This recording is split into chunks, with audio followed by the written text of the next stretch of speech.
Dünyadaki tüm kadınların erkeklerde istediği stoik özellikler neler mi? Evet, doğru duydunuz. Bu bölümde stoacılığın modern dünyada nasıl bir yer edindiğini, kadınların neden bu özellikleri erkeklerde aradığını ve bu özelliklerin ilişkiler üzerindeki etkilerini ele alacağız. Peki, bu stoik özellikler gerçekten ilişkilerimizi nasıl şekillendiriyor? Kadınlar ve erkekler arasında bu özelliklerin önemi ve etkisi nedir? Tüm bu soruların cevaplarını bulmak için bu yolculukta bize katılın. Ve arkadaşlar, bir duyuru yapmak istiyorum. Kitlemizin %8'i bizi Almanya'dan izliyor. Biz de Almanya'ya özel Almanca kanalımızı açtığımızı sizlere gururla duyurmak isteriz. Aşağıya yorumlarda sabitlediğim linkten kanala ulaşabilirsiniz. Şimdi derin bir nefes alın ve bu keşif yolculuğumuza devam edelim. 1. Duygusal dayanıklılık.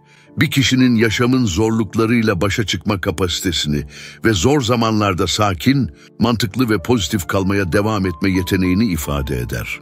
Bu, ilişkilerde özellikle değerli bir özelliktir çünkü her türlü stresli durumda sağlam bir temel sağlar ve ilişkinin daha derin bir anlayış ve bağlılıkla gelişmesine olanak tanır. Bu özellik, bireyin kendi duygularını tanıma, anlama ve ifade etme becerisine dayanır. Duygusal dayanıklı kişiler, duygusal tepkilerini kontrol altında tutabilir, bu da onların stres veya zorluk karşısında daha yapıcı ve mantıklı kararlar almasını sağlar. Bu, ilişki içindeki diğer kişiye zor zamanlarda bile güvenebilecekleri bir ortak olma hissi verir. Aynı zamanda, duygusal dayanıklılık, zorluklarla yüzleşirken sabırlı olmayı ve engelleri aşmanın yollarını aramayı gerektirir. Bu yaklaşım, ilişkilerde karşılaşılan sorunların üstesinden gelinmesine yardımcı olur ve çiftlerin birlikte daha güçlü hale gelmesine olanak tanır. Duygusal dayanıklılığa sahip bireyler, karşılaştıkları zorluklardan ders çıkarabilir ve bu deneyimleri ilişkilerini güçlendirmek için kullanabilirler.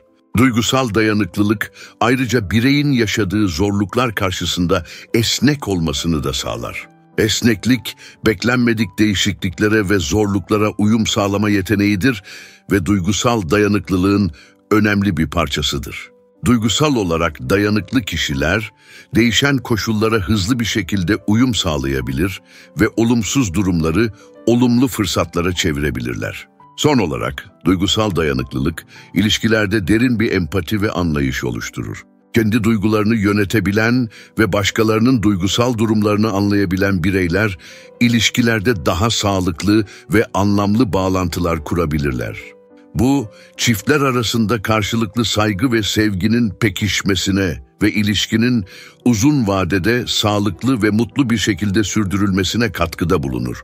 Böylece duygusal dayanıklılık, sadece bireysel bir başarı değil, aynı zamanda ilişkilerde sağlıklı ve mutlu bir ortam yaratmanın temel taşlarından biri olarak görülebilir. 2. Özdenetim. İkinci önemli stoik özellik olarak özdenetim incelenebilir. Özdenetim, bireyin dürtülerini, arzularını ve duygusal tepkilerini bilinçli olarak yönetme yeteneğidir. Bu, erkeklerde kadınlar tarafından aranan bir özelliktir çünkü ilişkide kararlılık, güven ve saygıyı destekler. Özdenetim, ilişkilerde çeşitli şekillerde kendini gösterir. Öncelikle bireyin kendi duygusal tepkilerini kontrol altında tutabilmesi, karşılaşılan sorunlar karşısında sakin ve mantıklı bir şekilde hareket edebilmesi anlamına gelir. Bu özellikle tartışma veya anlaşmazlık durumlarında önemlidir. Özdenetim sahibi bir kişi, anlık duygusal tepkilerle hareket etmek yerine, durumu objektif bir şekilde değerlendirip yapıcı bir çözüm yolu arar. Bu, ilişkide sağlıklı bir iletişim ortamının sürdürülmesine katkıda bulunur. Ayrıca özdenetim, kişinin kendi arzularını ve ihtiyaçlarını dengeli bir şekilde yönetebilmesiyle de ilişkilidir. Bu, bireyin anlık hazları peşinde koşmak yerine uzun vadeli hedefler ve ilişkinin genel iyiliği için sabırlı olabileceğini gösterir. Örneğin, finansal sorumluluklar konusunda özdenetim gösteren bir erkek, ailesinin veya ilişkisinin geleceği için daha sağlam bir temel atabilir. Özdenetim, aynı zamanda ilişki içinde sadakat ve bağlılık gibi değerlerle de yakından ilişkilidir. Kendi duygusal ve fiziksel dürtülerini yönetebilen bir kişi, ilişkideki taahhütlerine daha sadık kalır ve bu karşılıklı güvenin pekişmesine yardımcı olur. Son olarak, özdenetim sahibi bir kişi, bireysel hedeflerine ulaşmada da daha başarılı olma eğilimindedir. Kendi davranışlarını ve alışkanlıklarını yönetebilme becerisi, kişisel ve mesleki gelişim için kritik öneme sahiptir. Bu, bireyin kendi potansiyelini maksimize etmesine ve dolayısıyla ilişkiye de olumlu katkılarda bulunmasına olanak tanır. Özetle, özdenetim stoacılığın önemli bir parçası olarak erkeklerde kadınların aradığı temel bir özelliktir. İlişkide güven, kararlılık ve sağlıklı iletişim gibi unsurları destekleyerek daha mutlu ve tatmin edici bir birlikteliğin temellerini atar. 3. Empati ve anlayış.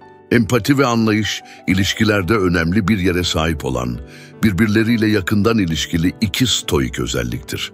Empati, bir kişinin başka birinin duygularını, düşüncelerini ve yaşadıkları deneyimleri içselleştirme ve bunları kendi duygularıymış gibi hissedebilme yeteneğidir. Anlayış ise, empati yoluyla elde edilen bu içgörülerin, karşılıklı saygı ve destek çerçevesinde ilişkiye yansıtılmasıdır. Bu özellikler, özellikle erkeklerde, ilişkilerde derin bir bağ ve sağlam bir iletişim kurulmasına olanak tanır. Empati, duygusal rezonansın gücü. Empati, kişinin başkasının yerine kendini koyabilmesi, onun ne hissettiğini anlayabilmesi ve bu duygulara duyarlı olabilmesi anlamına gelir. Duygusal rezonans, bu sürecin bir parçasıdır ve bir nevi duygusal yankılanma olarak düşünülebilir. Yani bir kişinin başkasının duygularını o kadar yakından hissetmesi ki, sanki bu duyguları kendisi yaşıyormuş gibi bir deneyim yaşar. Bu yetenek, ilişkilerde karşılıklı anlayışın ve derin bağların kurulmasında kritik bir rol oynar.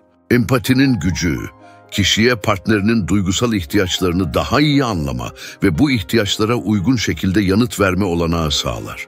Örneğin, partneri zor bir gün geçirdiğinde empati sahibi bir erkek sadece söylenenlerle değil, aynı zamanda ifade edilmeyen duygusal sinyallerle de iletişim kurabilir. Bu ilişkide güven ve yakınlığın artmasına yardımcı olur. Anlayış, empatiye dayalı eylem. Empati, bir başkasının duygusal durumunu anlama yeteneği olduğuna göre, anlayış bu empatik farkındalığı uygun ve destekleyici eylemlere dönüştürme pratiğidir. Anlayış sahibi bir erkek, partnerinin duygusal ihtiyaçlarını sadece anlamakla kalmaz. Aynı zamanda bu ihtiyaçlara duyarlı ve düşünceli bir şekilde yanıt verir. Bu, ilişkideki sorunların çözümünde yapıcı bir rol oynar ve partnerler arasında güçlü bir destek sistemi oluşturur. Anlayış, ilişkideki zorlukların üstesinden gelmede de önemli bir faktördür.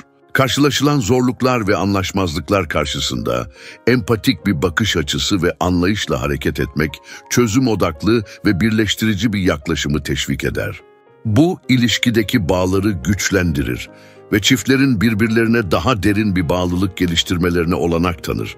Sonuç olarak, empati ve anlayış, erkeklerde aranan stoik özellikler arasında yer alır ve ilişkilerin sağlıklı, mutlu ve tatmin edici bir şekilde sürdürülmesinde temel taşlardan biridir. Bu özellikler, derin bir duygusal bağın ve karşılıklı destek sisteminin geliştirilmesine katkıda bulunur. Böylece ilişki, karşılaşılan her türlü zorluk karşısında dayanıklı hale gelir. 4. Pragmatizm ve problem çözme yeteneği. 4. önemli stoik özellik olarak pragmatizm ve problem çözme becerisi ele alınabilir. Bu, erkeklerde kadınlar tarafından aranan bir özelliktir çünkü ilişkilerde karşılaşılan sorunların mantıklı ve etkili bir şekilde çözülmesine yardımcı olur.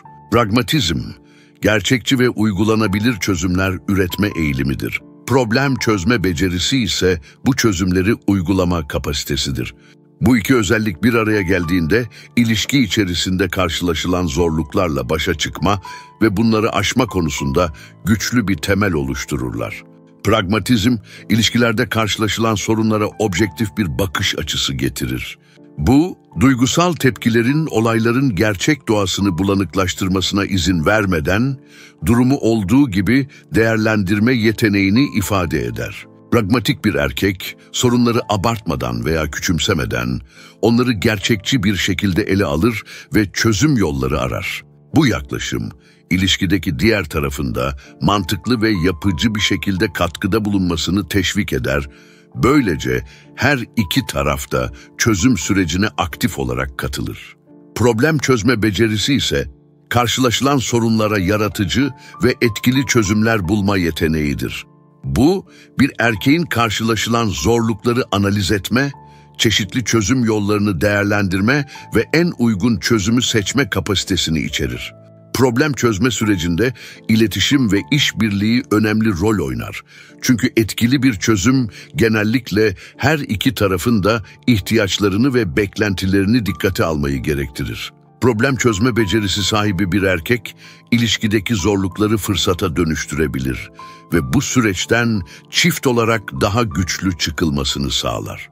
Pragmatizm ve problem çözme becerisi, ilişkilerde sürdürülebilirliği ve gelişimi destekler. Bu özellikler sayesinde çiftler karşılaştıkları zorlukları aşabilir, ilişkilerini sağlam temeller üzerine inşa edebilir ve birlikte büyüyebilirler.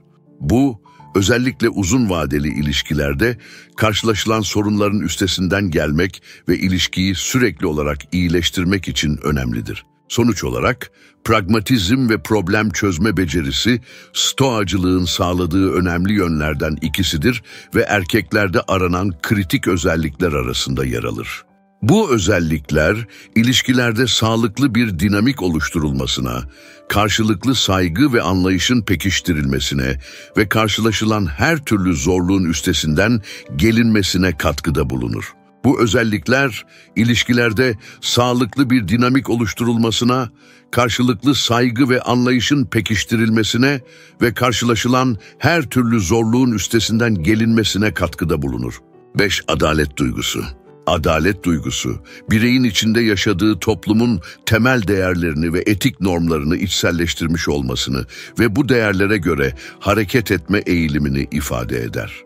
İlişkilerde adalet duygusu, kararlar alınırken her iki tarafın da ihtiyaçlarının ve haklarının dikkate alınmasını, paylaşılan sorumlulukların adil bir şekilde dağıtılmasını gerektirir.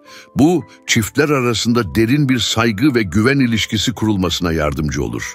Adalet duygusu sahibi bir erkek, partnerinin görüşlerine, ihtiyaçlarına ve duygularına değer verir ve bunları kendi kararlarına yansıtır. Bu, İlişkide karşılıklı anlayış ve empatinin gelişmesine katkıda bulunur. Örneğin, bir anlaşmazlık durumunda adil bir yaklaşım sergileyen bir birey, kendi pozisyonunu savunurken aynı zamanda partnerinin bakış açısını da anlamaya çalışır ve her iki taraf için de kabul edilebilir bir çözüm bulmaya odaklanır. Adalet duygusu, ilişki içindeki sorunların çözümünde de kilit bir role sahiptir. Adil olmayı hedefleyen bir yaklaşım, sorunların kök nedenlerine odaklanmayı ve yüzeysel çözümlerden kaçınmayı gerektirir. Bu, ilişkide sağlıklı ve sürdürülebilir çözümlerin bulunmasına olanak tanır. Ayrıca, adalet duygusu, bireyin kendi hatalarını kabul edebilme ve gerektiğinde özür dileme cesaretini de içerir. Bu, ilişkide karşılıklı saygının ve bağlılığın pekiştirilmesine yardımcı olur. Aynı zamanda adalet duygusu, ilişkideki güç dinamiklerinin sağlıklı bir şekilde yönetilmesine katkıda bulunur. Güç ve kontrolün adil bir şekilde paylaşılması, her iki partnerin de ilişkide eşit olduğu ve birbirlerinin özerkliğine saygı duyulduğu anlamına gelir. Bu, baskın veya manipülatif davranışların önlenmesine ve ilişkide daha sağlıklı bir etkileşim modelinin teşvik edilmesine yardımcı olur. Sonuç olarak adalet duygusu ilişkilerde sağlam bir etik temel oluşturur.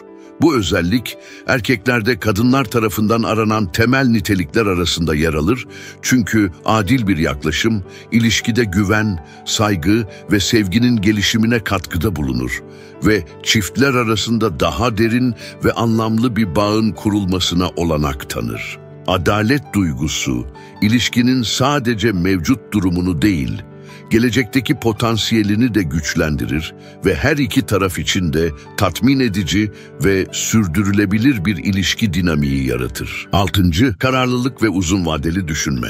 En son ve en önemli olan, ilişkilerin sağlam temeller üzerine kurulmasında hayati rol oynayan iki kritik özelliktir. Bu özellikler, erkeklerde özellikle aranır çünkü ilişkinin gelişimi ve sürdürülebilirliği için gereken vizyon ve sabrı temsil ederler. İşte bu iki özelliğin daha derinlemesine bir incelemesi. Kararlılık, ilişkideki sabit kuvvet. Kararlılık, bir erkeğin hedeflerine ve değerlerine olan bağlılığını, zorluklar ve engeller karşısında bile sürdürebilme kapasitesini ifade eder. Bu, ilişkide bir istikrar unsuru olarak işlev görür. Kararlı bir partner, ilişkinin sağlığı ve geleceği için önemli olan zor kararları alabilir ve bu kararların arkasında durabilir. Bu özellik, özellikle ilişkinin zorlu dönemlerinde partnerler arasında bir güven duygusu yaratır. Kararlılık gösteren bir erkek, ilişkiyi olumsuz etkileyebilecek dış faktörlere karşı dirençli bir duruş sergileyebilir ve partnerine her koşulda yanında olacağının güvenini verebilir. Uzun vadeli düşünme, geleceğe yönelik bir bakış. Uzun vadeli düşünme yeteneği, bir erkeğin ilişkideki kararlarını ve eylemlerini anlık tatminler yerine gelecekteki sonuçlar üzerinden değerlendirebilmesidir. Bu özellik, ilişkinin uzun vadeli hedeflerine ulaşılmasında önemli bir faktördür. Uzun vadeli düşünen bir erkek, ortak bir yaşam, aile planlama veya finansal hedefler gibi konularda bilinçli kararlar alabilir. Bu, ilişkinin derinlemesine bir planlama ve hedef belirleme sürecine girilmesini sağlar. Böylece her iki tarafta ilişkiden ne beklediklerini ve geleceğe nasıl yön vereceklerini net bir şekilde anlayabilir. Kararlılık ve uzun vadeli düşünmenin birleşimi. Kararlılık ve uzun vadeli düşünme bir araya geldiğinde, ilişkide sürdürülebilir bir gelişim ve ilerleme sağlanır. Kararlılık, ilişkinin zor zamanlarda bile ayakta kalmasını sağlarken, uzun vadeli düşünme, ilişkinin nasıl gelişeceği ve ilerleyeceği konusunda bir yol haritası sunar. Bu iki özellik, ilişkideki her iki tarafın da ihtiyaçlarının ve beklentilerinin zaman içinde nasıl değişebileceğini göz önünde bulundurur ve bu değişimlere uyum sağlayacak stratejiler geliştirilmesine yardımcı olur. Kararlı ve uzun vadeli düşünen bir erkek, ilişkide güven, saygı ve ortak hedeflere ulaşma konusunda güçlü bir temel oluşturur. Bu ilişkinin sadece mevcut durumunu değil, aynı zamanda gelecekteki potansiyelini de güçlendirir ve her iki taraf için de tatmin edici ve anlamlı bir birlikteliğin kapılarını aralar. Sonuç olarak, kararlılık ve uzun vadeli düşünme, erkeklerde aranan ve ilişkilerin sağlam temeller üzerine inşa edilmesini sağlayan temel stoik özelliklerdendir. Bu özellikler, ilişkinin geleceğine yönelik güven ve optimizmi artırır ve çiftlerin birlikte büyüyüp gelişmelerine olanak tanır. İlişkide bu iki özellikle donatılmış bir erkek, karşılaşılan zorluklara karşı direnç gösterirken aynı zamanda ilişkinin büyük resmini görebilme ve geleceğe yönelik adımlar atma yeteneğine sahiptir. Bu, ilişkiyi sadece bugün için değil, yarınlar için de inşa etmeye yardımcı olur. Kararlılıkla ilişkide güven inşa etmek. Kararlılık, ilişkideki güvenin temel taşlarından birini oluşturur. Bir erkeğin hedeflerine olan bağlılığı ve zor zamanlarda bile bu hedeflere ulaşma konusundaki kararlılığı, partnerine karşı olan taahhüdünün bir göstergesidir. Bu, özellikle ilişkinin kritik dönemeçlerinde partnerine karşı derin bir güven duygusu yaratır. Kararlı bir partner, ilişkiyi olumsuz yönde etkileyebilecek dış etkenlere karşı bir kalkan görevi görür ve ilişkinin istikrarını korumaya yardımcı olur. Uzun vadeli düşünme ile ilişkideki yatırımı artırmak. Uzun vadeli düşünme yeteneği, ilişkide bir yatırım hissi yaratır. Bir erkeğin geleceğe yönelik planlar yapma ve bu planlar doğrultusunda hareket etme kapasitesi, ilişkiye olan bağlılığının bir işaretidir. Bu, ilişkinin sadece günlük etkileşimlerden ibaret olmadığını, daha büyük bir resmin parçası olduğunu gösterir. Uzun vadeli düşünme, İlişkinin sağlıklı bir şekilde büyümesi için gerekli olan ortak hedeflerin ve hayallerin belirlenmesine ve bu hedeflere ulaşmak için birlikte çalışılmasına olanak tanır. Kararlılık ve uzun vadeli düşünmenin uyumlu dansı. Kararlılık ve uzun vadeli düşünme, ilişkide bir uyum içinde dans eder. Kararlılık, ilişkinin temelini oluştururken, uzun vadeli düşünme, bu temel üzerine inşa edilecek geleceği şekillendirir. Bir erkeğin bu iki özelliği sergilemesi, ilişkide derin bir anlayış ve uyumun gelişmesine yardımcı olur. Çiftler, karşılaştıkları zorlukları birlikte aşabilir ve her iki tarafın da ihtiyaçlarını ve hedeflerini dikkate alan sağlıklı bir ilişki dinamiği geliştirebilirler. Sonuç olarak kararlılık ve uzun vadeli düşünme, ilişkilerin sağlam ve sürdürülebilir bir temel üzerine inşa edilmesini sağlayan, erkeklerde aranan önemli özelliklerdir.